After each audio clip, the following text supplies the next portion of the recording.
বিশ্ব ব্যাংক গ্রুপে কয়টা আছে? 5টা। তারপর হচ্ছে আইএমএফ, ডব্লিউটিও, এরপর হচ্ছে ন্যাটো।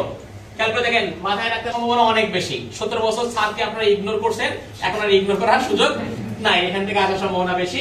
বিমস্টেক গুরুত্বপূর্ণ, যদিও কম গুরুত্বপূর্ণ, কারণ 17 বছর আপনারা বিমস্টেককে প্রায়োরিটি দিয়েছেন, এখন হচ্ছে স্যার প্রায়োরিটি পাবে। এরপর হচ্ছে কোনটা? আসিয়ান। আচ্ছা, এরপরে ওআইসি, আরব লীগ, জিসিসি, আইএইআর বা লেকচারে না থাকলে গাইড বই থেকে ফলো করবেন। এরপরে বিশ্ব সভ্যতা, মাথায় রাখেন বিশ্ব সভ্যতা থেকে মাস্ট একটা কোশ্চেন আসবে। বিশ্ব সভ্যতা মাত্র দেখবেন যে 10 থেকে 12 পেজ, কিন্তু পড়লেই কি এক মার্ক কমন পাবেন। প্রাচীনতম সভ্যতা কোনটা? মেসোপটেমীয় সভ্যতা, সুমেরীয় সভ্যতা, ক্যালদীয় সভ্যতা, গ্রিক সভ্যতা। মেসোপটেমীয়। দেখেন এখানে 99% সব ভুল করছে।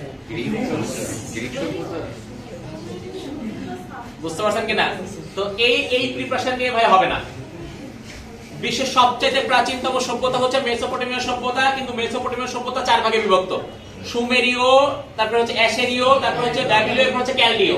তো এই 4টা সভ্যতার মধ্যে আবার সবচেয়ে প্রাচীনতম আমরা কোনটা বলবো? সুমেরীয়।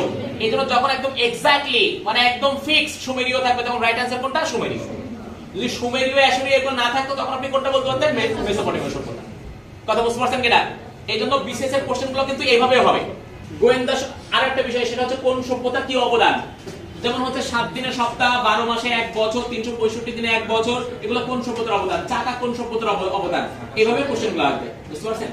আচ্ছা, এরপর হচ্ছে গোয়েন্দা সংস্থা, গেরিলা সংস্থা বর্তমানে খুবই গুরুত্বপূর্ণ। স্পেশালি আপনারা দেখতে পাচ্ছেন কিছু গোয়েন্দা সংস্থা এখন